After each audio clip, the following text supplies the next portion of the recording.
Welcome to the Human Capital Innovations Podcast.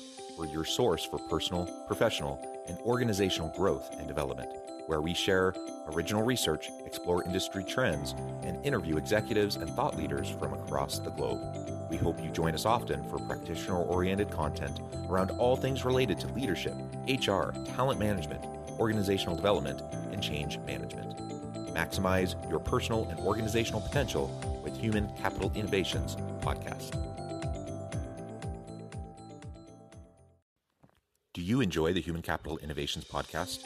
Please subscribe, leave a review, comment, share, and consider supporting the podcast on Patreon, even at the producer and sponsorship levels.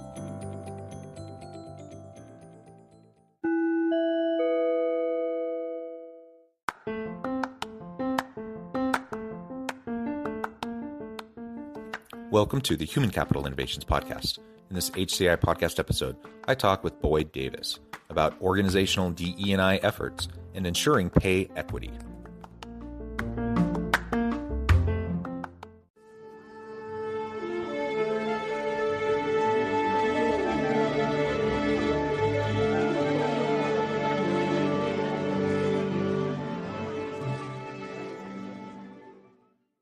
Boyd Davis, welcome to the Human Capital Innovations Podcast. Good to be here. Yeah, it is a pleasure to be with you. You're joining us from Texas. I'm south of Salt Lake City in Utah. And today we're going to be talking about organizational DE&I efforts and ensuring pay equity. And as a part of that, we're going to be talking about pay transparency. As we were discussing in the pre-interview, that's actually a real pet peeve of mine, is when organizations shroud pay in like this cloak of mystery and like try to assert policies saying people aren't allowed to talk about pay and things like that. We can dissect all of that and talk about why that's a problem, but that certainly leads to inequity in the workplace. And it's a simple thing that we can try to do that will immediately make an impact in terms of equity, equality, and our DE&I efforts. So we're going to be exploring all of those things together today. As we get started, I wanted to share Boyd's bio with everybody. Boyd is a 30-year veteran of the technology industry, having held executive positions at companies as large as Accenture and Intel, and startups that you've likely never heard of. He is passionate about the opportunity to transform the compensation process, ultimately leveraging data to deliver personalized and equitable compensation to every employee. And all I can say is amen. I applaud you for your efforts. This is so important. Anything else that you would like to share with listeners by way of your background or personal context before we dive on in further? Well, sure. I've only been in the HR technology industry for a couple of years now, but I came to it with participating in HR on the management side at every level, from being an individual contributor to a first level manager to managing managers to managing large multifunctional organizations. So I always like to think I bring to the HR technology industry more of a business perspective, and I've turned out to be more and more passionate about the arcane technical details of things like compensation as I've participated to figure out how to make that happen. Yeah, thank you for that. And I like the business perspective, and ultimately I would argue that's what all HR should be in this day and age. I think we're far past the place where people could kind of be siloed in their little HR bubble and say, I do my HR things. You have to be able to speak the language of business. You have to be able to speak the strategy of the business. You need to be able to strengthen and reinforce the core value proposition of the business and help the business bring value to the market. Of course, HR helps to do that through maximizing and leveraging the capacity of the people within the organization. But we need to be able to be business partners and speak the language of business. So I think that's great that you bring that to the conversation. And it's just a reminder to anyone listening who may happen to be in an HR function that it's not enough to have HR expertise, but you have to have that cross-functional, interdisciplinary kind of an approach as you go about your work if you want to be impactful and effective. And there's just so many things, so many very, very important things that we're trying to accomplish in the world of people management that we could very quickly short circuit our own good intentions and efforts if we're not speaking that language of business. So I think that's fantastic. Now, as we get started, I thought maybe we could just define some things really quickly. So as I framed out the episode, of course, I talked about organizational DE&I efforts. I've talked about diversity, equity, inclusion, and belonging efforts in organizations on this podcast many times before. We've dissected it and talked about it in terms of a variety of different areas of a business and the policies, practices, procedures that can aid to, really great organizational culture and environment. One that I'm not sure we've talked extensively about yet is exactly what we're going to be exploring today. And that is around the pay equity piece and connecting it to the practices of the organization around pay transparency. So why don't you tell us a little bit more, your background in the compensation space and, like, as you say, the arcane technicalities of pay systems and those sorts of things. Explain that to us a little bit in terms of why ensuring pay equity is important, and then what pay transparency is and why that is an essential component to having pay equity. Well, as a compensation professional, I view equity as being quite broad, right? If you think about equity, it's on a lot of different layers, and one of the immediate layers is people within an immediate team. Do they feel like they're being paid fairly relative to their teammates? Are they being paid equitably for people that do a similar function, maybe in other parts of the organization? Are they being paid equitably with people who are doing a similar function outside of their organization in the market? And then, of course, you have what I think most people go to when they think about pay equity in terms of equity among groups that may have been marginalized or underrepresented, whether it be gender or race or ethnicity. And I think when you look at it from a pay structure perspective, you have to look at it at that angle. And transparency comes into it that I am still surprised and disappointed and shocked at times. I talked to, hundreds of HR professionals at, dozens and dozens of companies. And there still is this underlying kind of close to the vest, being very, very opaque about how pay decisions are made. And it engenders a sense of distrust. It's interesting that a survey by Gartner said that 85% of people think that they're not paid fairly. And then a separate survey, different methodology, but by salary.com said that 73% of organizations say they work hard to pay based on data. So that gap of expectations creates problems for all employees. And then certainly if you're at a marginalized group, it gets worse. Well, right. And in those two data points that you just shared, certainly there's that gap between employee side perceptions and then the employer side perceptions.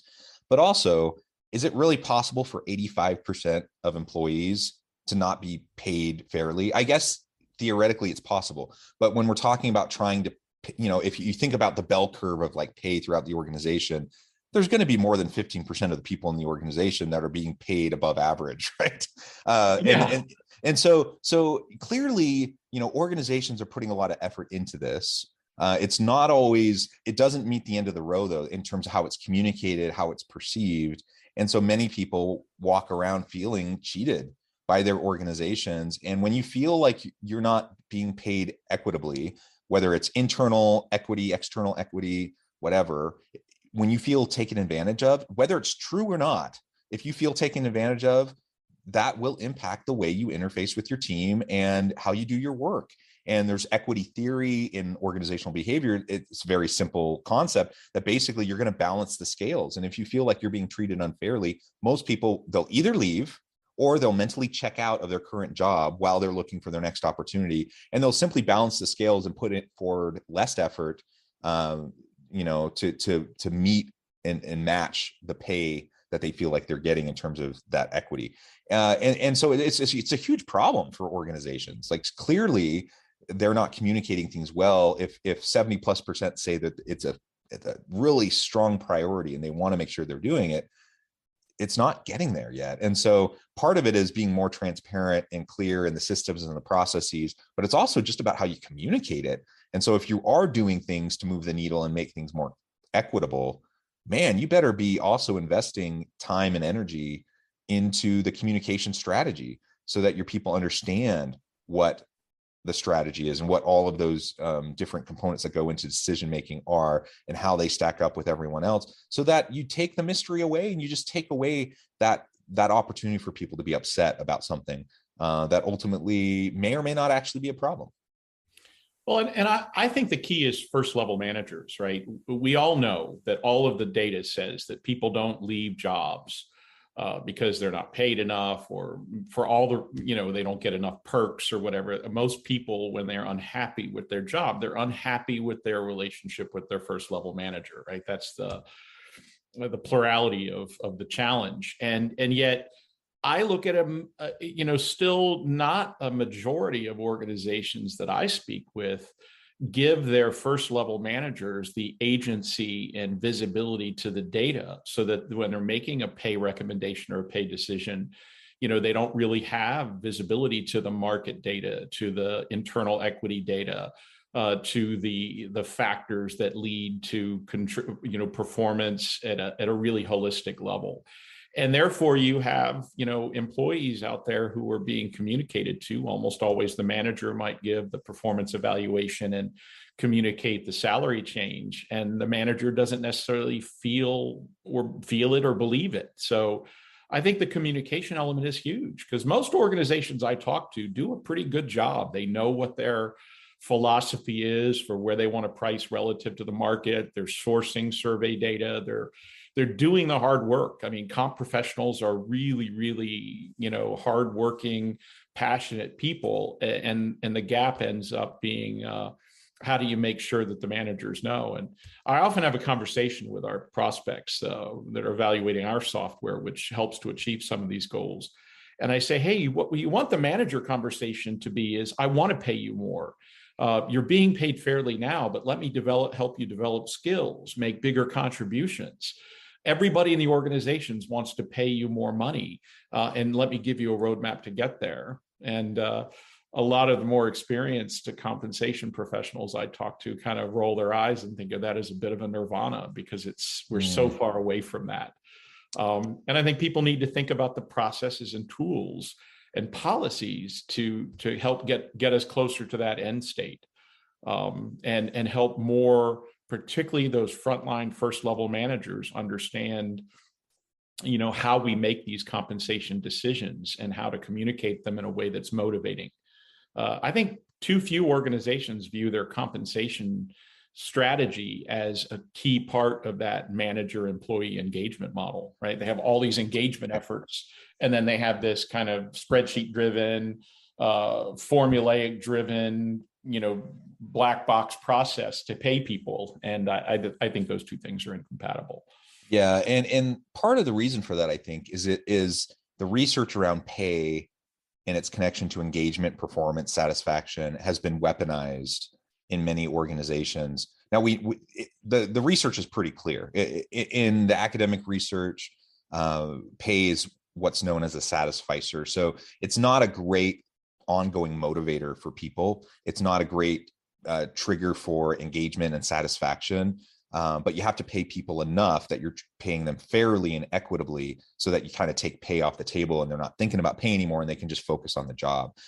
So it's not a great motivator, but it's one of the best demotivators. And if you're not paying people, if people feel like they're not being paid fairly, if there's inequity, even if it's just a perception, if that's the case, then they're going to be less engaged, they're going to be less satisfied, they're going to be less motivated, and their productivity is going to go down. And so pay plays a funny role in motivation. And I've seen it many times in organizations where leaders will point to that research and they'll say, pay doesn't really matter, and so because pay doesn't really matter, that's not going to be a key component of our philosophy or our strategy towards engagement. And they're only getting half the picture. Like, yes, pay isn't the number one thing that's going to motivate most people long term once you hit that baseline of equity, but it's one of the most important things in terms of disengaging and demotivating people if it's not done well. And so it has to be a core component, and we can't just punt it. And we can't just say, well, the research says pay isn't so important, so I'm not going to worry about it.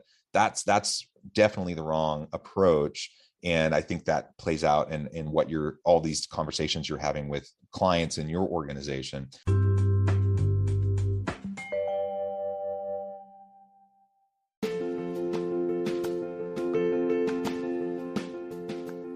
check out my new book, The Future Leader, Creating and Transforming Next-Gen Organizations.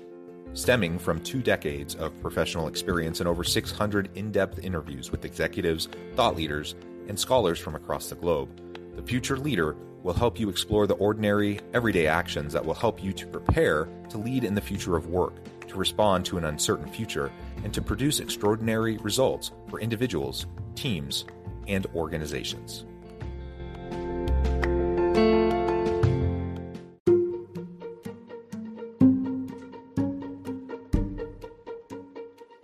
Welcome to the Human Capital Innovations Academy. Courses, micro-credentials, and certificates to upskill and reskill for the future of work.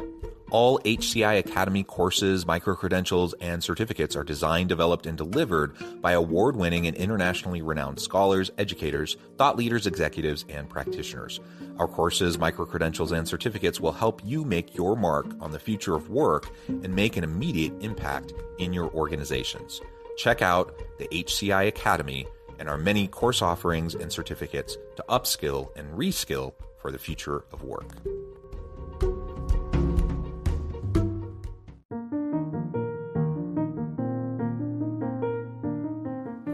Check out our new weekly LinkedIn newsletter, Alchemizing Human Capital, exploring industry trends via original research and interviews with executives and thought leaders from across the globe. We look forward to having you join us.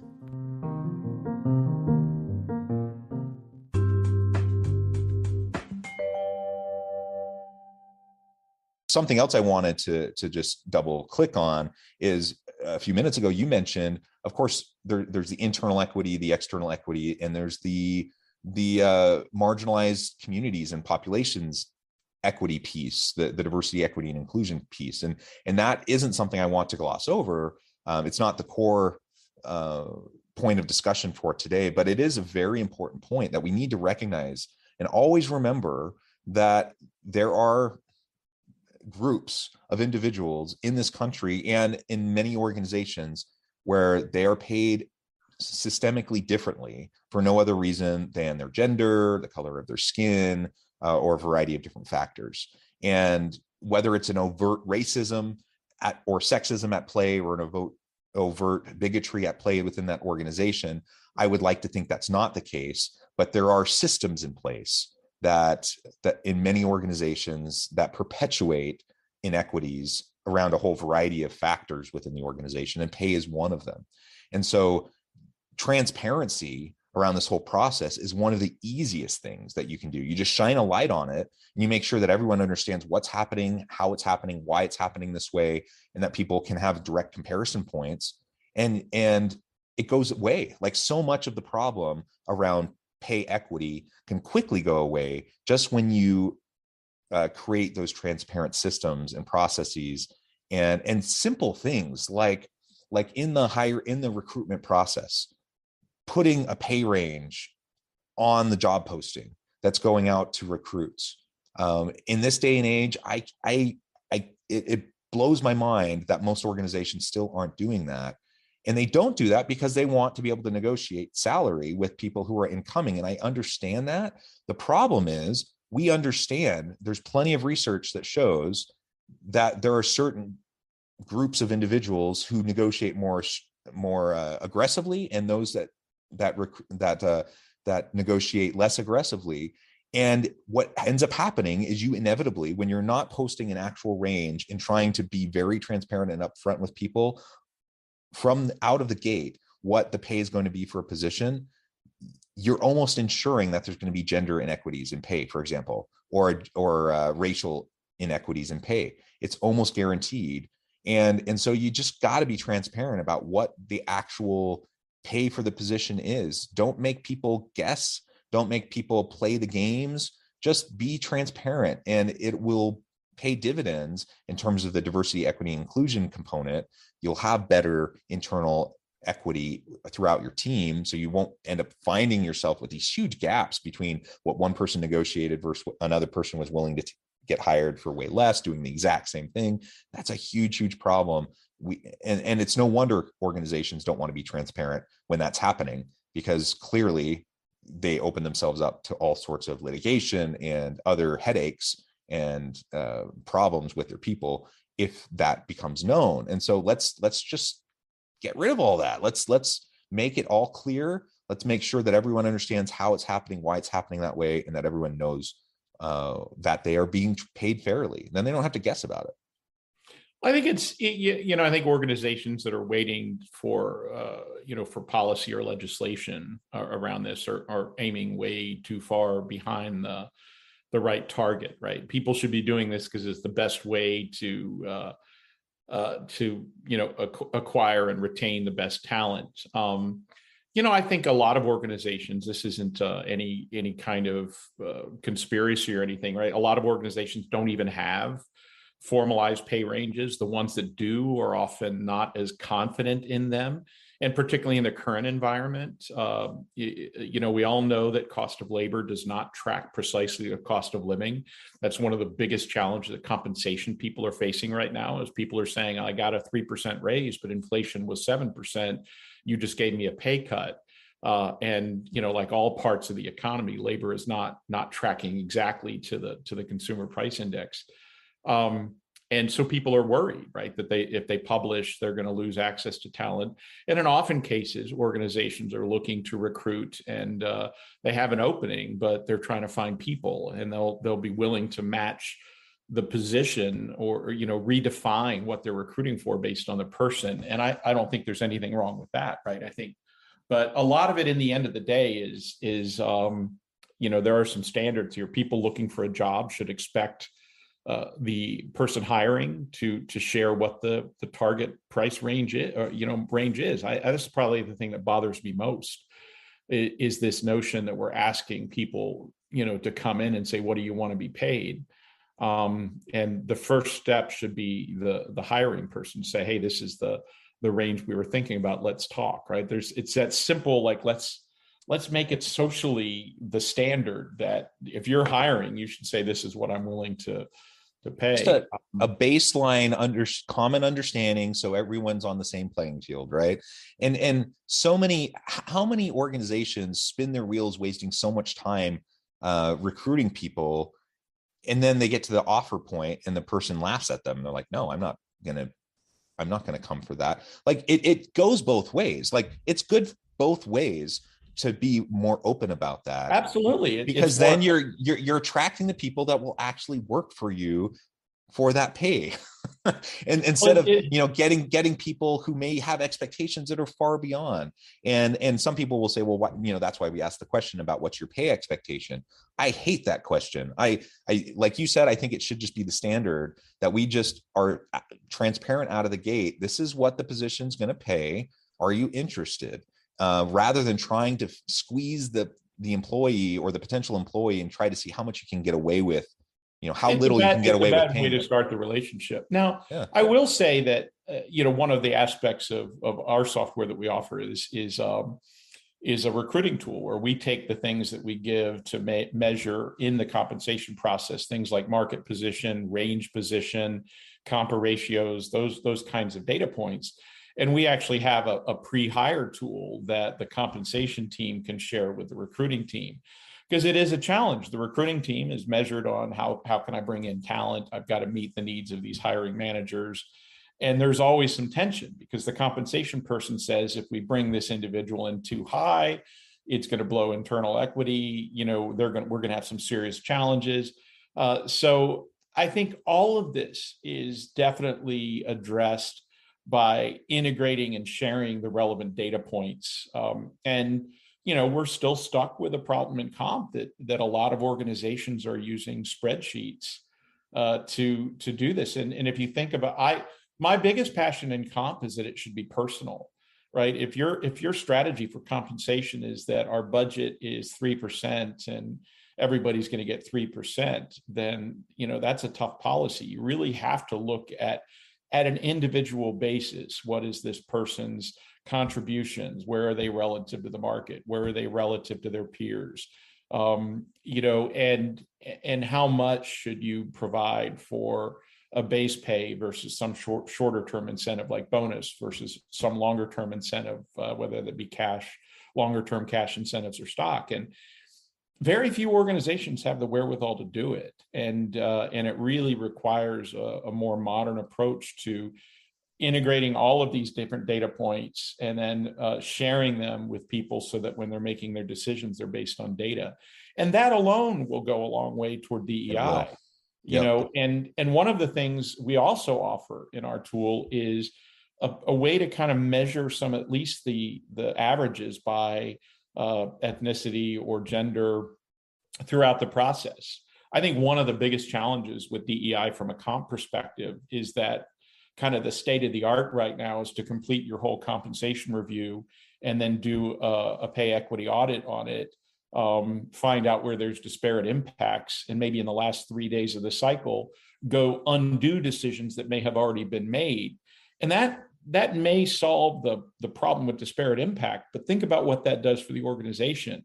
We went through this process, allocated based on what we think is fair, and now you're coming in and tweaking this person down or that person up. And a lot of people who don't really understand systemic bias and unconscious bias end up feeling like it's unfair, and you've actually taken your DEI efforts backwards.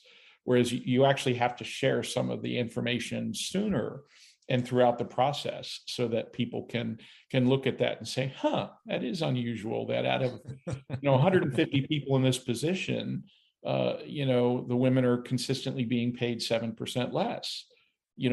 Let's take a look at that on our own, because some of it may make sense. Some of it, maybe in a given population, some people have more experience or something like that. But at some point, I deal with a lot of technical people and always have. Engineers look at it and they buy into DEI when they get exposed to data. And I think that it's the key. You have to have processes that integrate all this data and then make sure that you share it. You don't hold it so tight to the vest. And that'll help everybody, right? It's about the HVAC and HR, the humans, right? Exactly. And you said this a couple of times, and I generally agree. I think most leaders, most organizations are trying in good faith to do right by their people. It's not some grand conspiracy. They're not trying to figure out how to cheat their people. But when you hold things close to the vest, you may feel like you have good reasons for that. But when you do that, regardless of what the other reasons are, one of the outcomes, and it may be an unintended outcome, but one of the outcomes is that your people are going to have less trust in what you're doing. And so just being a little bit more open with the data, being more transparent, will go a really, really long way in rebuilding and engendering that trust in leadership in the organization that can then, springboard you into other positive developments in your DE&I efforts. But it's just like pay. When people, I mentioned earlier, it's a satisficer. If people perceive that pay is not being done equitably, it will demotivate them. And we need to recognize that not just at the individual level, but at the organizational level. It has nothing to do with reality. It's all about perception. And so regardless of all the efforts the organization may be doing and all the best intentions that they may have, if it's not being well communicated and it's not transparent, people are going to feel and they're going to perceive that there are inequities, and that will undermine trust, and that will undermine other aspects of the organization's ability to bring value to the market. And so we just need to double our efforts around the transparency piece, around pay equity, to create a strong foundation for all the other really great things that we also need to be doing. And we often talk in DE&I about all the other things, but if you're not starting with the baseline of just pay equity, honestly, you're never really going to get to those other things. So let's start there. Let's create that foundation. I agree. And I think for specific actions for your audience, I think if people are using spreadsheets in the process, they're tying a millstone around their neck and they will sink. There are good platforms out that are specifically designed for this. I think ours is one of them, but the reality is you have to start using modern processes, integrating all the data, and providing it in a fashion that allows people to make good, objective decisions And so there's a technology underpinning to this, but ultimately it's about policy and philosophy. And I think, I think we're on the cusp of it. People are going to be mandated to do it. Both the generational change to younger millennials and Gen Z now becoming the bulk of the workforce. We're kind of through the great resignation, but there's still a lot of dynamism in the market. And then, global inflation is going to make it even all harder. So people are going to need better tools. If they were not well equipped going into the pandemic, they're certainly even more poorly equipped coming out of it. So people should make investments of time and effort into this area. Yeah. Well said. Well, Boyd, it has been a pleasure. I know at the time I need to let you go, but before we close today, I just wanted to give you a chance to share with listeners how they can connect with you, find out more about your work, your team, and then give us a final word on the topic for today. Great. Well, if people want to reach out to me, I'm on LinkedIn. I think there's not too many Boyd Davises. I think I'm Boyd Davis 1. Feel free to email me. My email is boyd.davis@unit4.com. Unit 4 is a wonderful organization. They recently acquired our company, and it's been a wonderful process. They're a very human organization. And go, if you're interested in looking at tools to manage this process, go to unit4.com/compensation. And you'll get a sense of what kind of offers we have to help make everything that we just talked about a lot easier. It won't solve it for you, but it'll make it a lot easier. And thanks for having me. I really enjoyed the discussion. Thank you, Boyd. It has been a pleasure. I encourage listeners to reach out, get connected, find out more about what Boyd and his team can do for you. And as always, I hope everyone can stay healthy and safe, that you can find meaning and purpose at work each and every day. And I hope you all have a great week.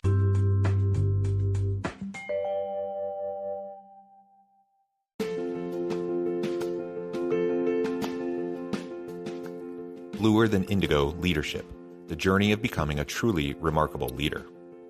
Early in my adult life, I learned about an Asian proverb that translates as bluer than indigo. If you think about the color indigo, it is a brilliant, deep, and vibrant blue, what some would call the bluest of blues. To have something that is bluer than indigo is rare and truly remarkable. Contrary to popular myth, there is no one-size-fits-all or cookie-cutter approach to effective leadership. There is no silver bullet, no secret sauce, no go-to model that will solve all of your problems. The truth is, great leaders have all had their unique strengths and flaws, and have all had to discover and then pave their own distinctive path in their life's journey to fulfill their leadership potential. Bluer Than Indigo Leadership will help you discover your own path and explore those ordinary, everyday actions that will help you respond to an uncertain future and produce extraordinary results for individuals, teams, and organizations.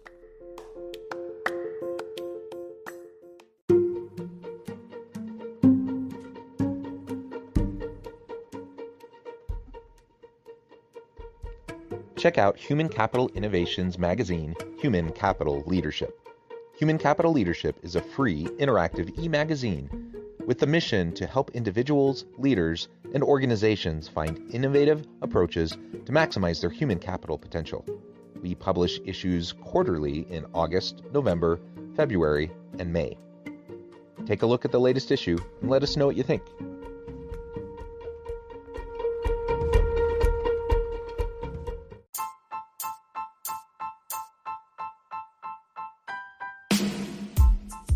The alchemy of truly remarkable leadership. Ordinary, everyday actions that produce extraordinary results. Consider how the nature of work has shifted over the past 50 years.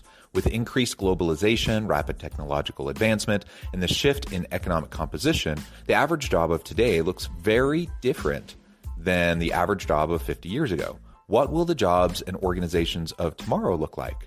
Moreover, what does this all mean for organizational leaders?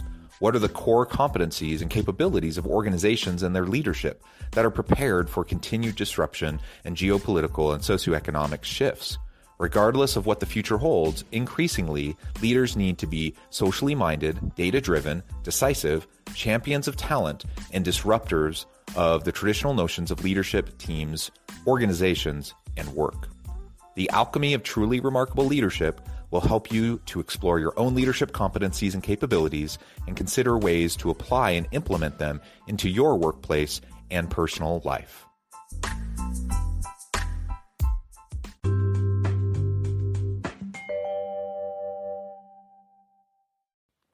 Do you enjoy the Human Capital Innovations podcast?